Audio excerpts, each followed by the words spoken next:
অনেকদিন পরে চলে আসলাম আপনাদের জন্য একটি অসাধারণ একটি ড্রামা নিয়ে। আজকের ড্রামায় আমরা দেখতে চলেছি রোমান্স, কমেডি, অ্যাকশন এবং প্রতারণা। এই সমস্ত বিষয়গুলো আমরা এই ড্রামাতে দেখতে চলেছি। তাই আর টাইম নষ্ট না করে এই ড্রামার এক্সপ্লেইনটা শুরু করে দিচ্ছি। ড্রামার শুরুতে আমরা লিন নামে একটি মেয়েকে হসপিটালের বেডে শুয়ে থাকতে দেখতে পাই, যার সবেমাত্র জ্ঞান ফিরেছে। আর তখন অপরদিকে আমরা একটি অপরিচিত লোককে দেখতে পাই, যে লিনকে মারার জন্য সে তার রুমে আসে, কিন্তু সে সেখানে এসে দেখে যে লিন সেখানে নেই। অপরদিকে আমরা লিনকে দেখতে পাই, সে ওই লোকটির হাত থেকে বাঁচার জন্য সে রাস্তা দিয়ে সে দৌড়াচ্ছিল, কিন্তু একটু পরে সে লোকটি লিনকে ধরে ফেলে এবং সে তাকে মেরে ফেলার চেষ্টা করে। কিন্তু তখনই সেখানে আমাদের গল্পের হিরো জিয়াও চলে আসে এবং সে ওই লোকটির হাত থেকে লিনকে সে বাঁচিয়ে সে তার বাড়িতে নিয়ে আসে। এরপরে যখন লিনের জ্ঞান ফিরে, তখন সে নিজেকে এই বাড়িতে দেখে সে খুবই ভয় পেয়ে যায় এবং সে জিয়াওকে সে একটি ছুরি দিয়ে সে তাকে হত্যা করতে যায়, কিন্তু তখন জিয়াও সে তাকে ধরে ফেলে। আর এইখান থেকে সিনটা 3 বছর আগে চলে যায়, যেখানে আমরা দেখতে পারি যে লিন সে ছিল অনেক বড় একটি কোম্পানির মালিক এবং আজ তার বয়ফ্রেন্ড চ্যাংয়ের সাথে তার আজ বিয়ে ঠিক হয়েছে। এর পরের সিন আমরা দেখতে পারি যে লিনের বয়ফ্রেন্ড চ্যাং লিনের বেস্ট ফ্রেন্ড লিলির সাথে সে একটি রুমে রোম্যান্স করছিল, আর তখনই সেখানে লিন চলে আসে এবং তাদের দুজনকে এমন অবস্থায় দেখে সে খুবই কষ্ট পায়। তাই সে দৌড়ে সে ছাদে চলে আসে, আর তার পিছন পিছন লিলি এবং চ্যাং সেখানে চলে আসে। সেখানে লিন সে লিলির সাথে সে ঝগড়া বাঁধিয়ে দেয়। তখন লিলি সে লিনকে ছাদ থেকে ধাক্কা মেরে ফেলে দেয়, কিন্তু চ্যাং সে লিনের হাতটা ধরে ফেলে। তখন লিলি সে চ্যাংকে বলে যে লিন যদি এখন বেঁচে থাকে তাহলে আমাদের সম্পর্কের কথা সবাই জেনে যাবে এবং তোমাকে লিনের কোম্পানি থেকে বের করে দেওয়া হবে, তাই তুমি ওর হাত ছেড়ে দাও, ওকে মরে যেতে দাও। এটা শুনে চ্যাং সে লিনের হাত সে ছেড়ে দেয় এবং লিন সে ওই ছাদ থেকে পড়ে যায়, কিন্তু সে মারা যায় না, সে কোমাতে চলে যায়। আর এই সুযোগে লিলি এবং চ্যাং লিনের সমস্ত সম্পত্তি তাদের দুজনের নামে করে নেওয়ার কাজে লেগে যায়। আর এভাবেই তারা দুজন অনেক সুন্দর দিন কাটাচ্ছিল। কিন্তু একদিন তারা দুজন জানতে পারে যে লিন সে খুব শীঘ্রই সে কোমা থেকে বাইরে আসতে চলেছে। এটা শুনে তারা দুজন খুবই ঘাবড়ে যায়। তাই লিলি সে লিনকে মেরে ফেলার জন্য সে হসপিটালে লোক পাঠিয়েছিল, কিন্তু জিয়াও সে ওই লোকটির হাত থেকে সে লিনকে বাঁচিয়েছিল। আর এইখান থেকে সিনটা আবার প্রেজেন্ট টাইমে চলে আসে এবং আমরা তাদের কথাবার্তা থেকে বুঝতে পারি যে জিয়াও সে ছিল লিনের বাবার অ্যাসিস্ট্যান্ট বা বডিগার্ড। এখানে জিয়াও লিনকে বলে যে লিলি এবং চ্যাং তারা দুজনে মিলে তোমার কোম্পানিটা দখল করে নেওয়ার চেষ্টা করছে, তাই আমি তোমাকে তোমার কোম্পানিটা ফিরে পেতে তোমাকে সাহায্য করতে পারি। কিন্তু এখানে লিন তাকে বলে যে না, এই লড়াইটা শুধুমাত্র আমার, তাই এই লড়াইটায় শুধু আমি লড়তে চাই, তাই এই লড়াইটায় আমার কারো সাহায্যের প্রয়োজন নেই। এই বলে সে চ্যাংয়ের কাছে চলে যায়। সেখানে চ্যাং সে একটি প্রেস কনফারেন্সে সে ইন্টারভিউ দিচ্ছিল। সেখানে চ্যাং এবং লিলি লিনকে দেখে তারা দুজন খুবই ভয় পেয়ে যায়, কিন্তু সেখানে এসে লিন সে সবার সামনে সে অভিনয় করতে থাকে যে সে আগেকারের সমস্ত স্মৃতি সে ভুলে গেছে। আর এই কথাটা সবাই বিশ্বাসও করে নেয়। এরপরে চ্যান সে লিনকে বাড়িতে নিয়ে আসে।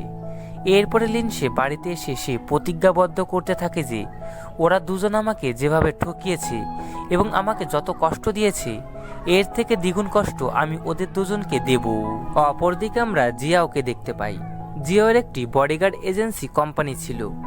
এরপরে জিয়াও সে লিনের সাথে সে দেখা করে এবং তাকে আবারও বলে যে তোমার যদি আমার কোনো সাহায্য লাগে তাহলে তুমি আমাকে নির্ভয়ে বলতে পারো।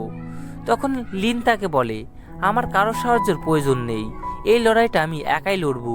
এর পরের দিন লিন সে রেডি হয়ে সে অফিসে যাওয়ার জন্য সে বেরোয়। তখন সেখানে চ্যাং চলে আসে এবং তাকে অফিসে যেতে বাধা দেয় এবং তাকে বলে যে তোমার শরীর এখন অবধি ঠিক হয়নি, তাই তোমার দেখাশোনা করার জন্য আমি তোমার আন্টিকে এখানে নিয়ে এসেছি। লিনের আন্টিকে দেখে লিনের অতীতের কিছু কথা মনে পড়ে যায়। লিন যখন কোমাতে ছিল তখন তার আন্টি তার সাথে খুবই বাজে ব্যবহার করত। তখন লিন সে এই সমস্ত কিছু সে উপলব্ধি করতে পারত। এরপরে চ্যাং সেখান থেকে চলে যাওয়ার পরে লিন সে তার আন্টির সাথে সেই রকম ব্যবহারগুলো করতে থাকে, যে রকম ব্যবহারগুলো কিনা লিনের আন্টি লিনের সাথে করেছিল যখন সে কোমাতে ছিল।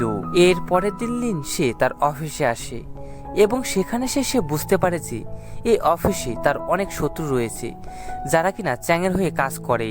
এরপরে রাতে লিন যখন সে ড্রিঙ্ক করে বাড়ি ফিরছিল তখন সেখানে লিলির পাঠানো কিছু গুন্ডারা চলে আসে লিনকে বিরক্ত করার জন্য। তখন সেখানে জিয়াও চলে আসে এবং সে ওই গুন্ডাদের সাথে ফাইট করে এবারও সে লিনকে বাঁচিয়ে নেয়। তাই সে এর পরের দিন জিয়াওকে তার বডিগার্ড হিসেবে তার কাছে রেখে দেয়, কারণ সে বুঝতে পারে যে সে এই লড়াইটা একা জিততে পারবে না। তাকে যদি এই লড়াইটা জিততে হয় তাহলে অবশ্যই তাকে জিয়ার সাহায্য নিতে হবে। এর পরের দিন আমরা দেখতে পারি যে জিয়াও সে লিনের বডিগার্ড হিসেবে তার সঙ্গে কাজ করছে।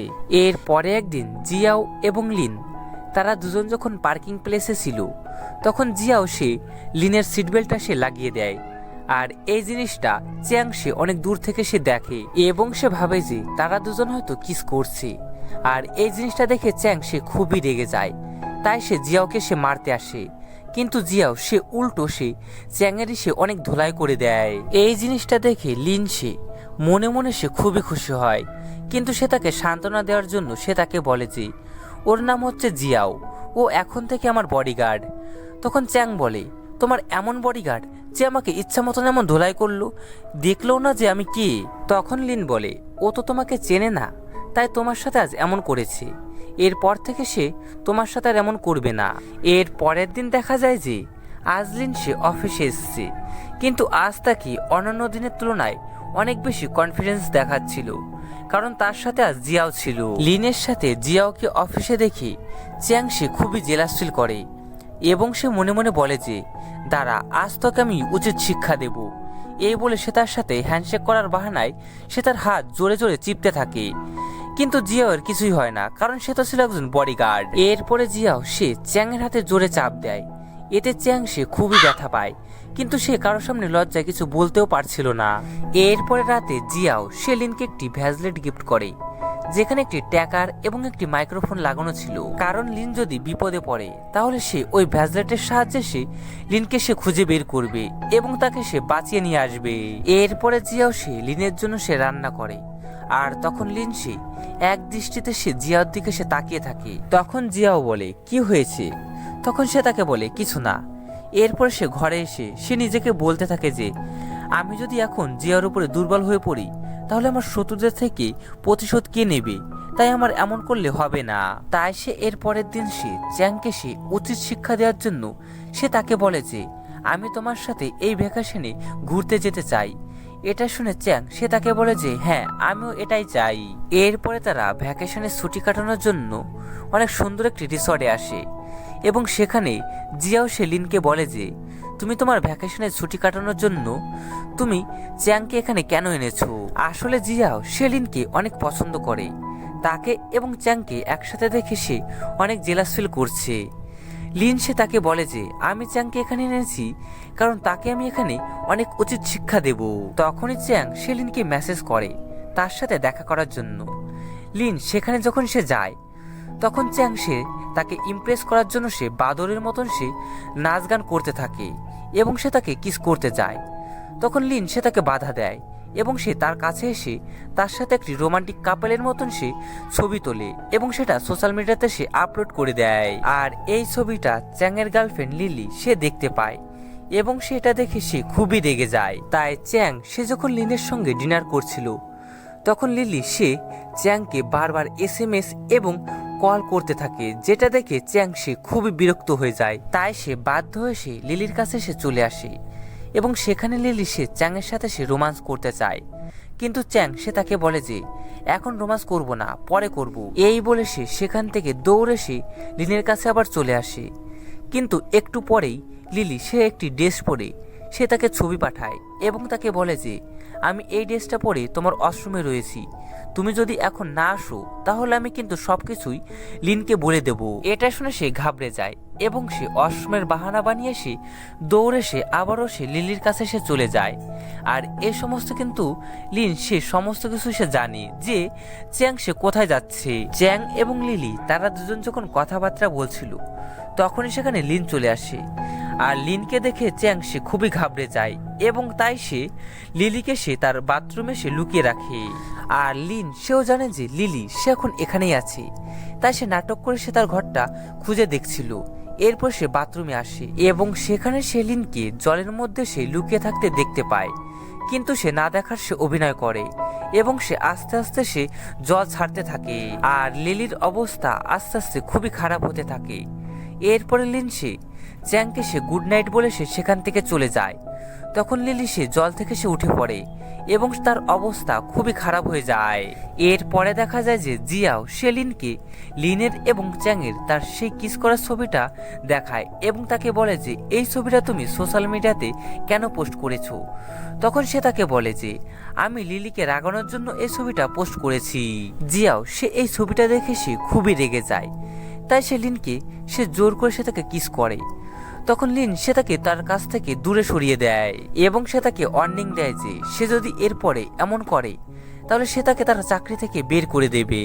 এরপরে সে তার রুমে চলে আসে এবং সেখানে সে দেখে যে চ্যাং সে তার সাথে রোমান্স করার জন্য সে একদম বসে আছে। আর এই জিনিসটা দেখে লিন সে খুবই ভয় পেয়ে যায়। এরপরে চ্যাং সে লিনের সাথে সে রোমান্স করার জন্য সে তার সাথে জবরদস্তি করতে থাকে। আর সত্যি বলছি এই জিনিসটা দেখলে আমার যা রাগ লাগে সেটা বলে বোঝাতে পারবো না। আর বাস্তব জীবনেও এই সমস্ত মানুষদেরকে আমি খুবই ঘৃণা করি যারা মেয়েদেরকে সম্মান দিতে জানে না। তো যাই হোক, তখনই সেখানে জিয়াও চলে আসে এবং সে চ্যাংকে মেরে সেখান থেকে বাইরে পাঠিয়ে দেয়। আর এই ঘটনার পর থেকে লিন সে জিয়াওকে সে পছন্দ করতে শুরু করে। এরপর থেকে তারা দুজন একসঙ্গে অনেক সুন্দর সুন্দর কিছু সময় কাটায়। আর এই জিনিসটা চ্যাং দেখে সে খুবই জেলাস ফিল করে। আর এই ব্যাপারটা সে যখন লিলিকে গিয়ে বলে তখন লিলি সে তাকে বলে, এই তুই তো আমাকে ভালোবাসিস, তাই ওদেরকে দেখে তোর কেনই বা জ্বলছে রে। তখন চ্যাং বলে, আমি এখন যে কোনো পরিস্থিতিতে লিনকে আমি বিয়ে করতে চাই, আর তুই যদি আমার সামনে বাধা দিস তাহলে তোকে কিন্তু আমি ছাড়বো না। এ কথাটা শুনে লিলি সে খুবই রেগে যায় এবং সে লিনকে সে কিডন্যাপ করে নিয়ে আসে তাকে মেরে ফেলার জন্য। তখন লিন সে বুদ্ধি খাটিয়ে সে তার হাতে থাকা ব্রেসলেটটি সে অন করে দেয় এবং তার লোকেশন অনুযায়ী জিয়াও সে সেখানে চলে আসে এবং সে সমস্ত গুন্ডাদেরকে মেরে সে লিনকে সে বাঁচিয়ে সেখান থেকে নিয়ে আসে। এরপরে লিন সে বাড়ি এসে জিয়াওকে সে ধন্যবাদ জানায় এবং সে তাকে কিস করে। তখন জিয়াও সেও তাকে কিস করে এবং তারা দুজন একে অপরের সাথে ইন্টিমেট হয় এবং তারা দুজন অনেক সুন্দর একটি রোমান্টিক রাত কাটায়। এর পরের দিন লিন সে অফিসে এসে সে দেখতে পায় যে চ্যাং সে একটি মেয়ের সাথে সে খারাপ ব্যবহার করছে। এরপর লিন সে ওই মেয়েটির সাথে সে কথা বলে সে জানতে পারে যে চ্যাং সে অফিসের প্রায় মেয়েদের সাথেই সে এমন খারাপ ব্যবহার বা বাজে ব্যবহার করে। এটা শুনে লিন সে খুবই রেগে যায় এবং সে চ্যাংকে উচিত শিক্ষা দেওয়ার জন্য সে মেয়েটির সাথে একটি প্ল্যান করে এবং সেই প্ল্যান অনুযায়ী সে মেয়েটি অফিসে গিয়ে সে চ্যাংয়ের সাথে অফিসে গিয়ে রোমান্স করতে থাকে। আর এই জিনিসটা লিন সে দেখতে পায় এবং সে সবার সামনে সে চ্যাংকে সে অনেক অপমান করে এবং তাকে অনেক বেশি কথা বলে। এরপরে লিন সে বাড়ি এসে সে জিয়াওকে বলে যে জানো আজ আমার মনটা খুবই খারাপ। তখন জিয়াও তাকে বলে যে কেন? তখন সে তাকে বলে যে আমি একজনের সাথে দেখা করতে চাই।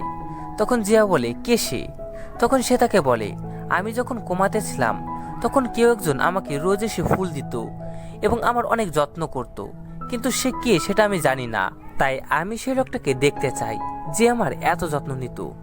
তখন জিয়াও বলে আমি তোমাকে একদিন অবশ্যই সেই লোকটির সাথে দেখা করাবো। এরপর একদিন জিয়াও সেলিনকে অনেক সুন্দর একটি জায়গায় ঘুরতে নিয়ে আসে।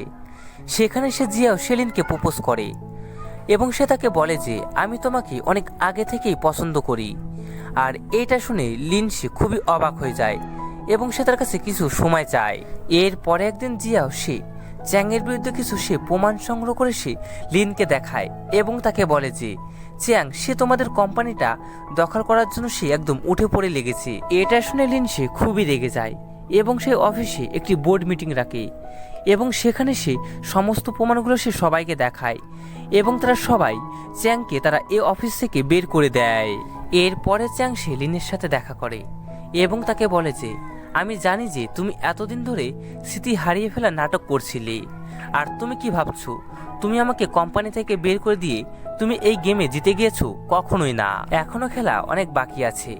তোমার পার্টনার রাইফেল কোম্পানির ওনারের সাথে আমি প্ল্যান করছি যে তোমাকে খুব শীঘ্রই পথের ভিখারি করে ছাড়বো। সে যখন এই সমস্ত কথা লিনকে বলছিল তখনই রাইফেল কোম্পানির ওনার তাকে ফোন করে এবং তাকে বলে যে তার সাথে সে যে ডিলটা করেছিল সেই ডিলটা সে ক্যান্সেল করে দিচ্ছে। এটা শুনে সে খুবই রেগে যায় এবং সে রাইফেল কোম্পানির ওনারের সাথে সে দেখা করতে চলে আসে। আর সেখানে সে দেখে যে রাইফেল কোম্পানির ওনার অন্য কেউ না বরং আমাদের হিরো জিয়াও। আর এই জিনিসটা দেখে চ্যাংয়ের শেষ আশাটাও নিভে যায়। আর এই জিনিসটা লিন সে যখন জানতে পারে তখন সে জিয়াওয়ের সাথে সে দেখা করতে আসে। তখন জিয়াওয়ের অ্যাসিস্ট্যান্ট সে তাকে বলে যে স্যার আপনাকে অনেক আগে থেকেই পছন্দ করে, আর আপনি যখন কোমায় ছিলেন তখন স্যার আপনাকে রোজই দেখতে যেত এবং আপনার সেবা যত্ন এবং ফুল দিয়ে আসতো। এই কথাটা শুনে লিন সে খুবই ইমোশনাল হয়ে যায় এবং সে দৌড়ে সে তাড়াতাড়ি করে সে জিয়াওয়ের সাথে সে দেখা করতে চলে আসে। কিন্তু রাস্তায় চ্যাং সে তাকে কিডন্যাপ করে নেয়। এরপরে চ্যাং সে জিয়াওকে ফোন করে এবং সে তাকে বলে সে যদি লিনকে বাঁচাতে চায় তাহলে সে যেন এখনই এখানে একা চলে আসে। এরপরে জিয়াও সে যখন সেখানে যায় তখন লিনের লোকজন জিয়াওকে অনেক মার মারে এবং জিয়াও সে অনেক মার খেতে থাকে। এর কিছুক্ষণ পরে সেখানে জিয়াওর লোকজন চলে আসে এবং তারা এসে তাদের সাথে মারামারি করে এবং তারা জিয়াওকে এবং লিনকে বাঁচিয়ে নেয়। আর এই জিনিসটা দেখে চ্যাং সে খুবই ভয় পেয়ে যায়, তাই সে দৌড়ে সেখান থেকে চলে আসে। কিন্তু বাইরে লিলি সে চ্যাংকে গাড়ি চাপা দিয়ে মেরে ফেলে, কারণ চ্যাং সে লিনকে পাওয়ার জন্য সে লিলিকে ঠকিয়েছে। এর জন্য লিলি সে এখন পাগলের মতন হয়ে গেছিল। এর পরের সিনে দেখা যায় যে জিয়াও এবং লিন তারা দুজন একে অপরকে বিয়ে করে নেয়। আর এখানেই এই সুন্দর একটি দৃশ্যের মাধ্যমে আজকের আমাদের এই ড্রামাটা এখানেই শেষ হয়ে যায়।